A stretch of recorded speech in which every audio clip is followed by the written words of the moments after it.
Sir నమస్తే sir. నమస్తే. Sir కవిత గారు అరెస్ట్ అయ్యి దాదాపు 4 నెలలు కావస్తుంది. ఇంకా బెయిల్ రాలేదు. ఆ బెయిల్ కోసం ఆమె ఎన్నో ప్రయత్నాలు చేస్తుంది. మా అబ్బాయి స్కూల్‌కి వెళ్తున్నాడు, మా అబ్బాయికి అండగా ఉండాలి. ఇప్పుడేమో కొత్తగా రక్తపు వాంతులు అనేది కొత్తగా పైన తెర మీదకి వచ్చింది. అంటే బెయిల్ కోసం ఇవన్నీ కొత్త అక్కడ సృష్టించబడుతున్నాయా లేదా తెలియట్లేదు కానీ ఈరోజు నిన్నైతేనే మాత్రం హరీష్ రావు గారు వెళ్ళి ఆమెను కలవడానికి అయితే వెళ్ళారు. సో ఎందుకు వెళ్ళారు? బెయిల్ కోసం వెళ్ళారా? లేకపోతే ఆమెను పరామర్శించడానికి వెళ్ళారా? ఏం జరిగింది అసలు? ఏం జరిగిందో తెలియదు కానీ కేటీఆర్ గారు కూడా వెళ్ళినట్టున్నారు కదా. కేటీఆర్ గారు వెళ్ళారు, తర్వాత అక్కడ నుంచి ప్రెస్ మీట్ పెట్టి మాట్లాడారు, అన్నీ జరిగాయి. బట్ కవిత గారి విషయం ఇప్పటికే 3 నెలలు అవుతున్నట్టుంది. 90 రోజులు గడువు తర్వాత కూడా బెయిల్కి 90 రోజులు రిమాండ్ తర్వాత కూడా బెయిల్కి అప్లై చేసుకునే ఒక క్లా ఏదో ఉందంట, దాన్ని కూడా అప్లై చేస్తున్నారు అన్నట్టుగా వార్తలు వస్తున్నాయి. అయితే ఒక మహిళగా ఇబ్బంది పడే పరిస్థితులు ఉంటే ఉండొచ్చు కాక, మీరు అన్నట్టు గతంలో మా అబ్బాయి పరీక్షలు ఉన్నాయి, నాకు బెయిల్ ఇప్పించండి, తనకు దగ్గరుండి చదివించుకోవాలి అంటే ఆల్రెడీ ఒక 5-6 ఎగ్జామ్స్ అయిపోయి ఇంక 2 ఉన్నాయి.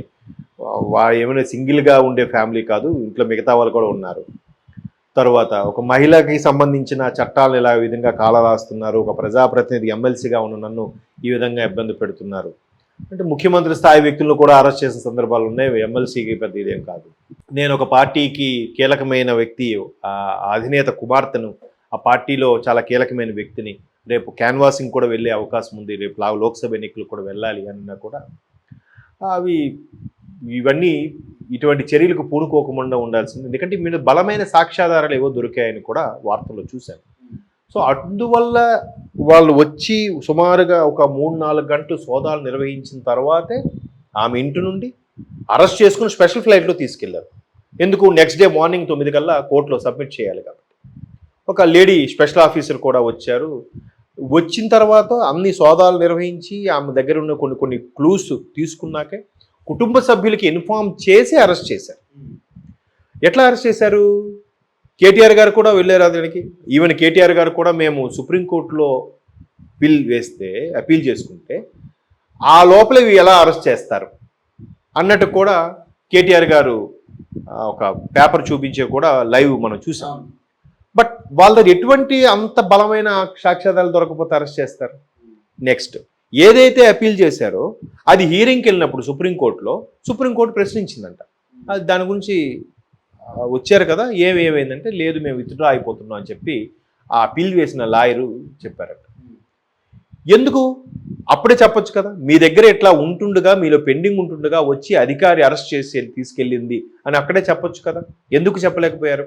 అంటే ఈమె వైపు ఏదో తప్పుకు సంబంధించిన బలమైన సాక్ష్యాధారాలు దొరికాయి సిఐడి వాళ్ళకి, అంతేనా? సో ఆ విధంగా కొన్ని బలమైన కారణాల వల్ల ఈమెకి బెయిల్ నిరాకరించడం జరుగుతుందని నా అభిప్రాయం. బట్ హోమ్ సిక్ అవ్వచ్చు, లేదంటే అక్కడ ఫుడ్ సరిగ్గా పడకపోవచ్చు, రకరకాల కారణాలతో కూడా ఆమె వామిటింగ్స్ గట్రా చేసుకుని ఉండొచ్చు.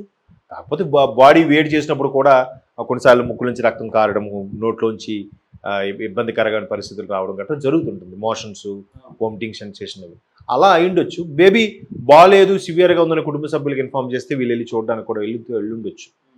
బట్ 90 రోజులు అయింది కాబట్టి మరొకసారి నేను ఒక ప్రజాప్రతినిధిగా ఉన్నాను, ఇట్లాంటి మళ్ళా పై చెప్పినవన్నీ కూడా నిరాకరించారు. కానీ 90 రోజుల తర్వాత కూడా అంటే కొంత శిక్షాకాలం పూర్తయినట్టే కదా. ఒకవేళ అన్ని ప్రూఫ్ ఇంత అయిన తర్వాత పూర్తి స్థాయిలో శిక్ష అయిందో లేదో నాకు తెలియదు.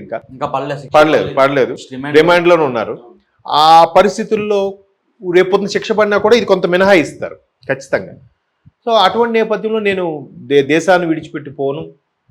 దీనికన్నా పెద్ద నేరాలు చేసే వాళ్ళు కూడా ఉన్నారు, బెయిల్ మీదే తిరుగుతున్నారు, 12 ఏళ్ళుగా బెయిల్ మీద ఉన్న వాళ్ళు కూడా ఉన్నారు అనే కొన్ని ఆధారాలు చూపించి అక్కడ ఉండే వాళ్ళ తరపు లాయరు బలంగా గట్టిగా వాదించగల ఇది ఉండాలి. అంటే ఇక్కడ లాయర్స్కి మెయిన్ కావాల్సింది ఏంటంటే వొకాబులరీ అండి. ఎందుకు ఆ వొకాబులరీ అంటున్నానంటే వాళ్ళు కొన్ని వేల పుస్తకాలు చదువుతారు. పెద్ద ఐపీసీ పెనల్ కోడ్ సంబంధించిన బుక్స్ ఉంటాయి, మీరు చూసారు లేదు. అంటే గడిచిన ఇన్నేళ్లలో స్వతంత్ర భారతదేశంలో ఏ కేసుకి దేనికి సంబంధించి ఏ విధంగా జడ్జిగా తీర్పు ఇచ్చారు, దానిలోని మెలకువలేంటి, దానికి ఆ తీర్పు ఇవ్వడానికి కారణం ఏంటి, వీళ్ళు దాఖలు చేసిన అఫిడవిట్ ఏంటి, ఇవన్నీ కూడా అందులో పొందుపరిచి ఉంటాయి. సో అవన్నీ చదవడం వల్ల వీళ్ళకి నాలెడ్జ్ వచ్చి సో పలానా సమయంలో ఫలానా రాష్ట్రంలో ఫలానా డిస్ట్రిక్ట్ కోర్టు లేదా హైకోర్టు ఈ విధమైన తీర్పు ఇచ్చింది, దాన్ని ఆధారంగా చేసుకొని మీరు ఇక్కడ ఈమెకి ఎందుకు బెయిల్ ఇవ్వకూడదు అని గట్టిగా వాదించగల పరిస్థితులు ఉంటే బెయిల్ వచ్చే అవకాశం ఉంది. అందుకే అంటారు, ఎంత సీనియర్ మోస్ట్ లాయర్ అయితే, అంత పండిపోయి అన్ని సెక్షన్లు తెలిసిన వ్యక్తి అయితే అంత చాకచక్యంగా మాట్లాడతారు. వొకాబులరీ ఉపయోగించుకొని ఈవెన్ మెజిస్ట్రేట్ ముందు, జడ్జి గారి ముందు నందిని పంది, పందిని నంది చేసే అంత సామర్థ్యం ఉండాలి ఇటువైపు వీళ్ళ తరపు లాయర్. అట్లా ఉన్నప్పుడు కొన్ని రకాల బలమైన కారణాలు, ఫలానా బీహార్ పాట్నా కోర్టులో ఇలా జరిగింది, లేదా ఢిల్లీ కోర్టులో ఇలా జరిగింది, లేదా హైదరాబాద్ కోర్టులో, ముంబై కోర్టు ఈ విధంగా తీర్పు ఇచ్చింది గతంలో అని కొన్ని ప్రూఫ్స్ కానీ చూపించుకోగలిగితే బెయిల్ వచ్చే ఛాన్సెస్ ఉన్నాయి. ఒక ఫిమేల్గా అదొక చిన్న అమెండ్మెంట్. బట్ మరి వీళ్ళ తరపు లాయర్లు ఎంత పవర్ఫుల్గా ఉన్నారో, లేదంటే అటువైపు దొరికిన కేసు కూడా ఇంకెంత ప్రభావితం, ఇవి బయటకు వెళ్తే చాలా ప్రభావితం చేస్తుంది. అసలు లిక్కర్ స్కామ్ సంబంధించి ఆ డిజైన్ కానీ, ఆ ప్లానింగ్ కానీ, ఆ స్కామ్ని ఎలాగా ఎగ్జిక్యూట్ చేయాలని కానీ మొత్తం చెప్పింది ఈవిడే అన్నట్టుగా ఉందా అనుకోండి బహుశా. మరి ఈవిడ వెళ్తే మొత్తం మళ్ళీ తారుమారయ్యే అవకాశాలు ఉంది. ఆల్రెడీ దీనికి సంబంధించి ఢిల్లీ ముఖ్యమంత్రి కేజ్రీవాల్ గారు కూడా ఆరోపణలు ఎదుర్కొన్నారు. ఆయన కూడా అరెస్ట్ అయ్యి లోపల ఉన్నారు, లోపలికి వెళ్ళి వచ్చారు. తర్వాత ఇంకో వ్యక్తి కూడా వీరిద్దరికి సంబంధించి ఒక మార్కెటింగ్ పర్సన్ కూడా ఆల్రెడీ లోపల ఉన్నాడు. ఆయన వెల్కమ్ టు తిహార్ క్లబ్ అని ప్రతిసారి ఒక లెటర్ రాస్తున్నాడు. ఇటువంటి అందరు వ్యక్తుల్ని ప్రభావితం చేయొచ్చు, లేదా సాక్షులు తారుమారు చేయొచ్చు, లేదా మొత్తానికే ఏమీ లేకుండా చేసే అవకాశం ఉంది. ఎందుకంటే ఈమె తాలూకా తండ్రి మాజీ ముఖ్యమంత్రి, ఒక పార్టీకి పెద్ద లీడర్ నాయకుడు, ఒక సోదరుడు పెద్ద మినిస్టర్, మాజీ మంత్రి. ఇట్లా వీళ్ళకి ఎంత లాబింగ్ చేసే ఇది ఉంది కాబట్టి ఏవైనా జరగచ్చు అని కూడా వీళ్ళు పెట్టారేమో గవర్నమెంట్ తరపు లాయర్లు. అందుకే బెయిల్ నిరాకరిస్తున్నారేమో నా అభిప్రాయం. ఎందుకంటే ఇంకొకటి సార్, తీహార్ జైలు అంటే మరీ రోతగా ఉంటుందని నేను విన్నాం. అంటే అక్కడ సరైన రెస్పెక్ట్ ఉండదు. ముఖ్యంగా సౌత్ ఇండియన్స్ అంటే అసలు రెస్పెక్టే ఉండదంట. అది చిన్న నాయకులు కావచ్చు, పెద్ద నాయకులు కావచ్చు. అక్కడ కనీసం లేడీస్ని కూడా లేడీస్ లాగా ట్రీట్ చేయడంట. సో అలాంటి దగ్గర ఇన్ని రోజులు కవిత గారు ఎలా ఉన్నారు అసలు?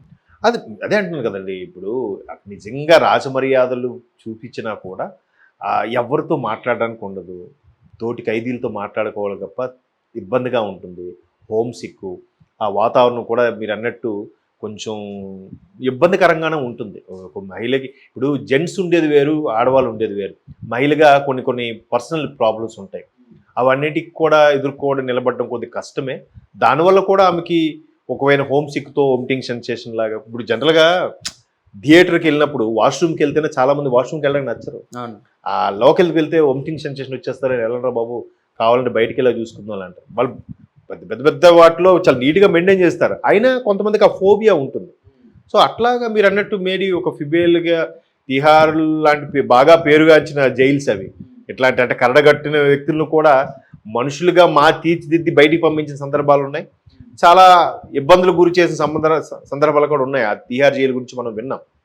బట్ అటువంటి సందర్భంలో మహిళలకు సెపరేట్ బ్లాక్ ఉంటుంది. మరి ఇటువంటి పరిస్థితుల్లో ఫిమేల్గా ఎదుర్కోవడం కొద్దిగా ఇబ్బందే. బట్ ఆ పరంగా మళ్ళీ